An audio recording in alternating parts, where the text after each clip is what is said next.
Alright, I wasn't going to bother doing this, but I figure what the heck. I started to buff this thing, this motor housing with my smaller, I guess it'd be a 1/2 inch or so spiral sewn buff wheel. And I thought, what the heck, might as well start the camera while I do it. Doesn't take any effort to do that, not much.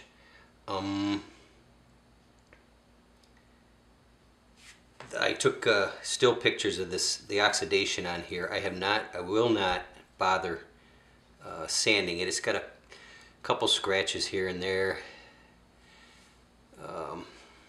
Not enough to bother about.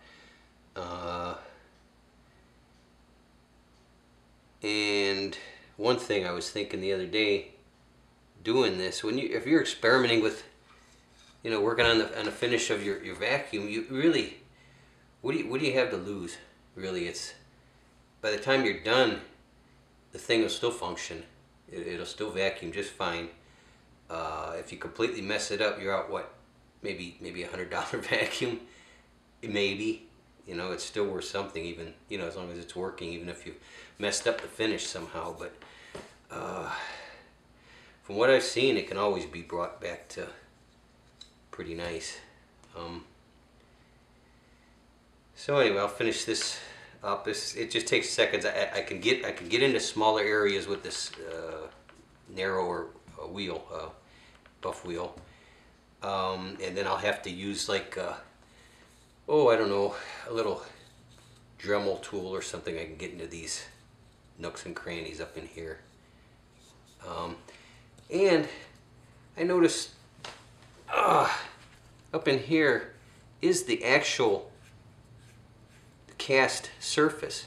This is what came out of the foundry, or not really foundry, it'd be well, the aluminum casting came out with this finish on it. And I suspect that whoever worked on it just tore right into it with maybe a sisal wheel and a few different, maybe a sisal wheel to start with, the heavy duty compound, and then they maybe didn't have to sand this at all. This may have all, probably was all done with buff wheels. No sanding at all. So that might answer the one question I had about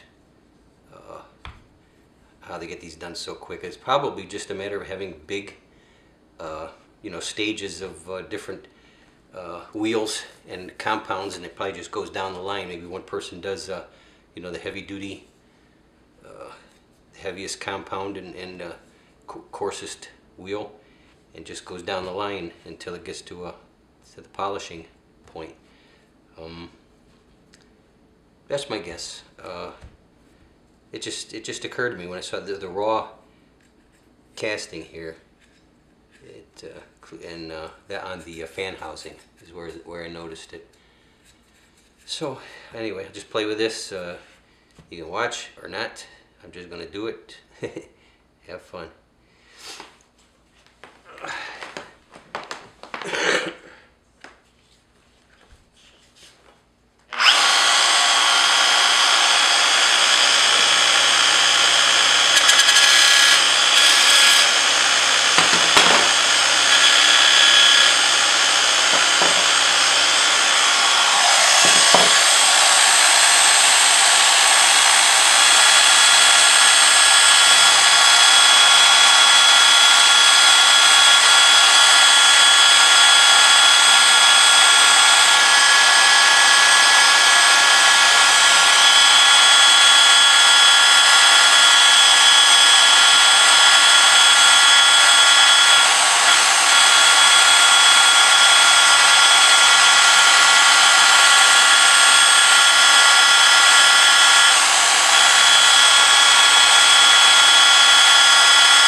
this thing's still focused. Ugh.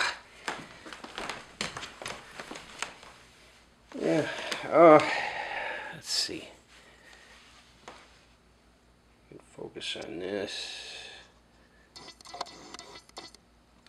And then this side. I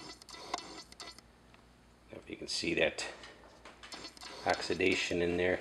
Like I said, it's 30 years old, and I just pulled the brushes out. They're like new. The brushes had like nowhere. The bag on it is the reason I bought it. The bag is like is I can't believe it's not new. I have a feeling this thing sat in a storage closet or shed or something like that, and it got scratched up from putting somebody took a tool in and out all the time, like a rake or a hoe, and kept scratching it with that. Is all I can guess. The thing doesn't seem like it was used for vacuuming. It's amazing. It's beautiful. I was just going to mention, in buffing this, I'm not pressing hard. You let the wheel and the compound do the work, and it takes off this. It buffs up. Just take your time and let the wheel dwell. It'll buff the heck out of it. Little pits, no, it's not going to take them out. Tiny pits it would, but not. Like there's a scratch up in this area. That scratch is going to be there after I'm done. I'm not worried about it. That's it. I just wanted to mention that you don't have to press hard. If you're pressing hard, something's wrong. You don't need to do that. Let the wheel do the work. That's what the machine is for. So anyway, I'll finish this up.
And another thing, I just came in the house from raking the yard, and I know some people are going to think, is it worth going through this much trouble for a vacuum cleaner?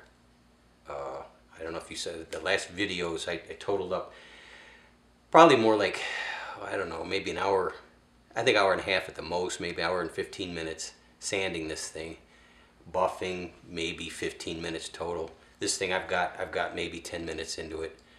I spent about 90 minutes out there raking the yard. And what do I got to show for that? I'm sore, I'm stiff. The yard this fall is going to be full of leaves again. We're going to be running. The 90 minutes I put into that is going to be gone. I'll have to cut the grass next week and just keep on that forever. This thing I put 90 minutes into it, and it'll be nice, aesthetically nice for the next probably 30 years, especially if you were to put some kind of a protective, a wax or some kind of sealer on it. A couple hours of work into this, to me, is time well spent. In the end, 20, 30 years from now, I could probably sell this thing for what I paid for it. It's just a no-brainer to me. It's not hard to do. Sure beats doing crosswords or jigsaw puzzles or whatever hobbies people might have. This is not a big deal to me, and I think it is worthwhile. So, now that I've said that, I will finish this up.